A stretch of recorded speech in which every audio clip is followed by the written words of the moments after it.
Salam saudara sekalian, selamat pagi. Pada hari ini kita akan kembali merenungkan firman Tuhan. Dan firman Tuhan diambil dari Mazmur 84, ayat 1 sampai dengan 4 dan ayat yang ke-11. Untuk pemimpin biduan menurut lagu Gidit, Mazmur Bani Korah. Betapa disenangi tempat kediaman-Mu ya Tuhan semesta alam. Jiwaku hancur karena merindukan pelataran-pelataran Tuhan. Hatiku dan dagingku bersorak-sorai kepada Allah yang hidup. Bahkan burung pipit telah mendapat sebuah rumah, dan burung layang-layang sebuah sarang, tempat menaruh anak-anaknya. Pada mesbah-mesbah-Mu ya Tuhan semesta alam, ya Rajaku dan Allahku. Sebab lebih baik satu hari di pelataran-Mu daripada satu hari di tempat yang lain. Lebih baik berdiri di ambang pintu rumah Allahku daripada diam di kemah-kemah orang fasik. Saudara sekalian, mazmur ini sangat indah menurut saya, karena mazmur ini dinyanyikan oleh Bani Korah. Jadi kalau Bani Korah ini sebenarnya bukan satu golongan para imam yang paling utama dalam bait Allah. Mereka boleh dibilang the second layer, atau imam yang urutannya kedua lah begitu ya dalam bait Allah. Nah, golongan Bani Korah ini sangat iri dengan burung pipit dan burung layang-layang, karena mereka itu lebih sering berada di bait Allah. Saudara, kita tahu bahwa gedung-gedung yang tinggi, gedung-gedung ya biasanya sih kayak gereja-gereja tua gitu ya, itu pasti ada burung pipit dan juga burung layang-layang. Mereka bebas hingga pergi, datang dan pergi. Tetapi sebenarnya tidak hanya sekedar mereka bebas hinggap saja. Sebenarnya mereka tahu bahwa gedung-gedung yang tinggi gitu ya, dalam hal ini bait Allah pada zamannya itu adalah tempat yang paling aman dan nyaman untuk meletakkan anak-anaknya, baik itu burung pipit maupun juga burung layang-layang. Jadi mereka secara natural mereka tahu bahwa bait Allah adalah tempat yang paling aman dan paling nyaman, dan kapan saja mereka bisa datang dan pergi. Tetapi tidak dengan golongan Bani Korah ini, saudara.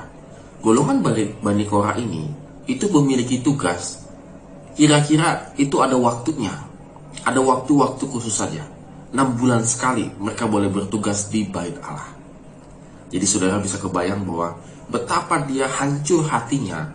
Burung layang-layang bisa kapan saja datang dan pergi, sementara dia sendiri manusia itu dibatasi untuk datang ke bait Allah, karena mereka dari golongan Bani Korah. Nah, saudara, ketika mereka memiliki satu kesempatan untuk melayani di bait Allah, maka mereka akan benar-benar memanfaatkannya. Mereka bahkan menyebutnya, berbahagialah orang yang diam di bait Allah. Artinya bahwa itu satu happiness yang bersuka cita, meluap-luap untuk melayani di bait Allah. Saudara, ini luar biasa, satu kerinduan yang sangat luar biasa. Mereka bisa melayani di kemah-kemah orang fasik, duitnya lebih banyak, kesempatannya lebih banyak. Tetapi mereka tidak mau mengambil di bagian kemah-kemah orang fasik. Mereka tetap memilih di bait Allah, walaupun jadwalnya setahun misalnya cuma 2 kali. It's okay, karena aku memiliki satu kerinduan untuk diam di dalam bait suci Allah. Saudara, saya rasa dalam hal ini kita juga harus memiliki satu kerinduan yang sama dengan Bani Korah ini. Apakah kita merindukan bait suci Allah? Walaupun saat ini dalam keadaan kita tidak bisa datang ke gereja, mungkin di antara saudara sekalian sudah mengadakan ibadah tatap muka yang sangat terbatas. Tetapi bagi kita yang tidak bisa, apakah kita masih memiliki satu kerinduan untuk datang ke gereja, untuk bersekutu bersama-sama orang percaya, dan juga terutama berjumpa dengan Tuhan? Walaupun tempat kita terbatas, dimanapun kita berada, tetapi milikilah kerinduan ini. Karena kerinduan ini tidak boleh padam. Ketika kerinduan ini sudah mulai padam, saudara, jangan-jangan kita juga sudah tidak lagi memerlukan Tuhan dalam kehidupan kita. Mungkin di antara saudara mengatakan, enakan begini saja, nggak perlu datang lagi ke gereja, ya di rumah saja, ya begini saja. Saudara, saya ingin katakan berbeda. Tentunya ada bedanya, tentunya ada plus minusnya. Dan kalau memang ada kesempatan kita bisa datang ke gereja, beribadah ke gereja, maka datanglah. Karena kita bukan sekedar berjumpa dengan Tuhan, tetapi kita bersekutu dengan orang-orang yang percaya. Mari kita kembali renungkan firman Tuhan.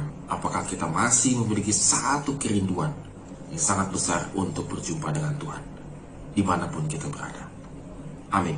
Tuhan Yesus memberkati kita semua.